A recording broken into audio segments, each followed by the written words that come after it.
Ajit, you wanted to ask a question to Akshay, then we'll go to our other guests. Akshay Shukla ji, मैं अजीत कुमार झा बोल रहा हूं, आप वहां पर हैं? Akshay, There's a time, like, just ask the question. Akshay, आप ही खुद कह रहे थे कि Ladli Behna scheme seems to be a big hit this time among the voters. तो आप यदि घूमे हैं चारों तरफ ऑन 20 तारीख को जब चुनाव था, आपको लगा कि औरतों का मतदान जो है वो मैसिव था? मतलब कंपेयर टू लेट्स से आप यदि पिछले चुनाव में वहां पर थे 2019 में या लोकसभा में, तो आपको लगा कि औरतों के बीच जो उमंग है चुनाव के टाइम में, या औरत जो का जो मतदान था वो पहले से बहुत जोर से स्पाइक किया है?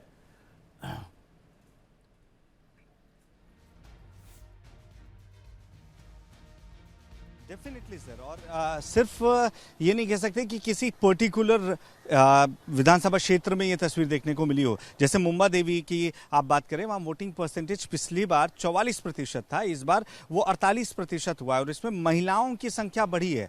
आप ऑल ओवर महाराष्ट्र में जब देखेंगे तो महिलाओं का जो प्रतिशत है वो मुझे लग रहा है कि पिछली बार की तुलना में इस बार ज़्यादा ही नज़र आ रहा है। और मैं जहाँ पे भी जा रहा था, सपोज हम किसी जगह पर पहुँचे हुए हैं, हम किसी से बात कर रहे हैं और वहाँ अगर कोई महिला दिख रही है, खासतौर से जो लोअर मिडिल क्लास है या वो महिलाएं जो घरों में काम कर रही हैं या जिनके घर में कोई भी नहीं है, वो मुझे खास तौर से बोलने आती थी, हमको पैसा मिला, हमको पैसा मिला, हमको 7500 रुपये मिला, और इस वजह से, इस वास्ते हम इन सरकार को चाहते हैं। ये उनका टोन होता था, ये उनका बोलने का तरीका था, और एक खुशी उनके चेहरे में थी।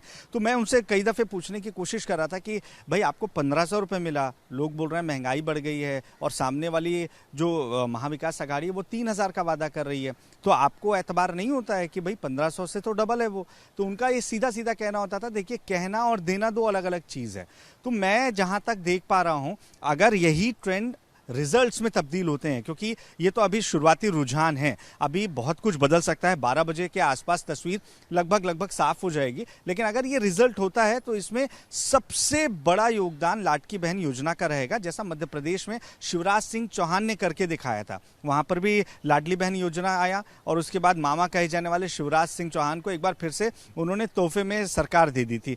अब यहाँ पर अगर एकनाथ शिंदे जीत दर्ज करते हैं, बीजेपी जीत दर्ज करती है, यानी महायुति की सरकार फिर से बनती हुई नजर आती है, तो इसमें लाडकी बहन एक सबसे बड़ा कार्ड होगा या सबसे बड़ा रोल प्ले करेगा। मेरे ख्याल से ये कहना गलत बिल्कुल भी नहीं होगा। दूसरी चीज़ यही थी कि जो नैरेटिव सेट करने की कोशिश थी, जो वोटर पोलराइज करने का आरोप बीजेपी के ऊपर लगाती है कांग्रेस या एनसीपी, शरद पवार की तरफ से भी बार बार कहा गया कि वोटों का ध्रुवीकरण करने की कोशिश है, तो अगर ये कोशिश थी तो उसमें बीजेपी कामयाब रही है, क्योंकि आप कहीं पे भी घूमे आपको एक नारा ज़रूर सुनाई दे रहा था कि बटेंगे तो कटेंगे। अब ये मुस्लिम वोटर्स भी कह रहे थे कि हम अगर किसी पर्टिकुलर पार्टी को वोट नहीं दे रहे हैं तो उसकी वजह ये नारा है, और जो वोट दे रहा था वो भी ये कह रहा था। यानी ये दो चीज़ें, मैं जितने भी विधानसभा क्षेत्रों में गया हूं, आप नकार नहीं सकते हैं कि ये दो चीज़ें वहां के लोगों के जहन में हावी रही हैं, और इसके आधार पर उन्होंने वोट किया है, जिसका नतीजा आ जाने वाला है। कार्तिकेय, नतीजा आ जाने वाला है। Kabir, so the leads are pouring in, and it's the difference between Aghadi and Yuti is becoming bigger. तो ट्रैक्शन दिख रहा है आपको जहां खड़े हैं पीछे? Absolutely. Can't you see? I just request the camera person to, pan the camera a little bit in. The VIPs have started trickling in, and, picking up from where Akshay left us, and, to add to Ajit's question over there. We saw at least 7 crore voters lining up outside the voting booths in the recently held Lok Sabha elections. Half of these voters were actually women. And you know what? That voter turnout increased. In the assembly elections, we saw almost about 9.2 crore voters, and yet again, half of them had, were actually women. So to add to that point, we're seeing women voters come out. Of course, the Ladki Behna Yojana is certainly something that has given the Mahayuti the right kind of momentum. Things are heating up by the second here at the BJP office. It seems like this is the right spot to be. Karthik, I don't think I'm going to be shifting my place anytime soon. Don't shift your place. Get us a good interview. Get us a good ground report. Meanwhile, let me play out the bite of Shahnawaz Hussain, Mithlesh Pal, and a couple of other political reactions that have poured in. राष्ट्र का चुनाव जीते थे, अब महाराष्ट्र का भी जीत रहे हैं, झारखंड का भी जीत रहे हैं। एकदम सब तरफ भारतीय जनता पार्टी उसके गठबंधन की जीत हो रही है, क्योंकि देश मोदी के साथ है, देश डेवलपमेंट के साथ है, देश झूठ के साथ नहीं है, देश सच्चाई के साथ है। सत्य की जीत हो रही है, क्योंकि हर जगह जिस तरह से झूठ प्रचारित किया था लोकसभा के चुनाव में, राहुल गांधी लाल किताब दिखाते थे, अब वो लाल बुझौल वाला किताब उनका रह गया है। वो इसी तरह भ्रम पैदा करते थे, उनके भ्रम में अब कोई आने वाला नहीं है। महाराष्ट्र में जो शुरुआती रुझान दिख रहे हैं, साफ हम आगे चल रहे हैं भारी वोटों से, और झारखंड में भी हम आगे चल रहे हैं। इसमें कोई शक की गुंजाइश नहीं है कि हम अपार बहुमत से दोनों जगह सरकार बनाएंगे। जो हारते हैं बोखला के वो कुछ भी कह सकते हैं, लेकिन मतदान आपने भी देखा होगा, अखबार में भी आ चुका है, सब जगह 50, 55, 57% मतदान हुआ है मुस्लिम क्षेत्र में। तो उसको कम कैसे बताएंगे? कहीं राष्ट्रीय लोकदल और उसका भी मतदान कम हुआ है, तो ये तो वोटर के ऊपर बात है, वो कितने परसेंट करे। रोक कौन रहा था? सब लोग फेयर चुनाव हुआ है और वोट डाल रहे थे, किसी को नहीं रोका गया। अंदर बिल्कुल फेयर हुआ है और पीठासीन अधिकारी वगैरह कहीं कोई झगड़ा दंगा नहीं हुआ। See, not only the counting has started in Jharkhand, but a new era is also starting. The end of the Soren rule, misrule, rather I should say, of corruption is going to end, and the postal ballot counting is on. So we expect the first trains to come in an hour, but we are very, very hopeful. You know, like you can see, it's a bright morning, and it is going to usher in some more brightness as the day progresses for BJP and for the people of Jharkhand at large. Hemant Soren is on his way out, and we are going to come back with a thumping majority. JMM wrote a letter to Election Commission that Yeah. Wi-Fi is restricted on the counting center. What do you take on it? So this is laughable. You know, they are building up a series of narratives of excuses. First they question the election commission, then they ask the chief electoral officer to be removed, then they ask 2 IPS officers to be removed. Now they are saying that internet should be banned within a minimum preview of 2-kilometer radius of the counting station. This has never happened in the country before. Just a narrative of the excuses they are building to actually excuse for their defeat, which is going to come by evening.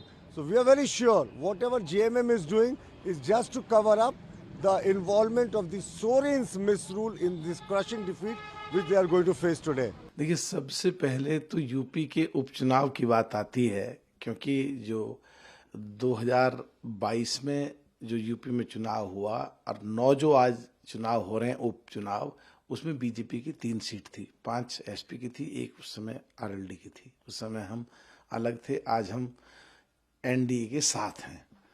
तो जो UP में result आने वाले हैं वो 8 या 7 seat हम जीत रहे हैं, यानी कि 3 की डबल से भी ज़्यादा बीजेपी की हो रही है और हमारी आरएलडी की सीट भी हम जीत करके आ रहे हैं।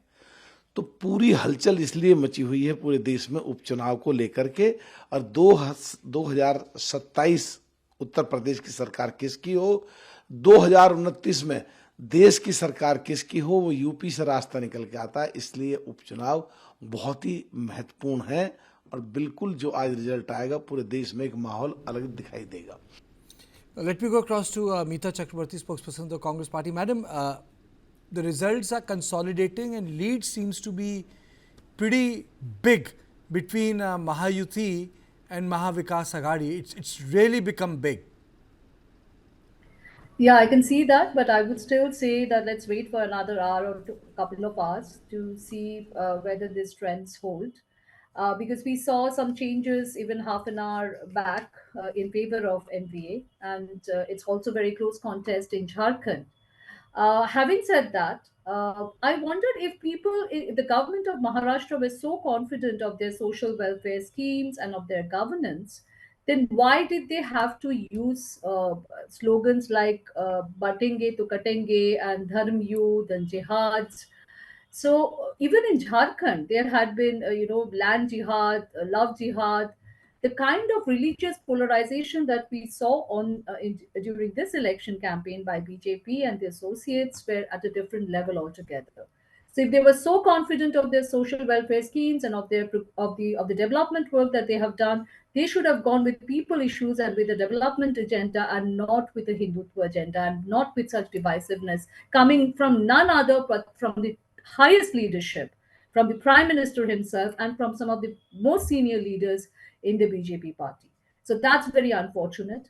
And I still hope that people have voted wisely. They have chosen inclusivity over divisiveness, but we will see. So, as I said, that let us see how the trends look after another hour or a couple of hours.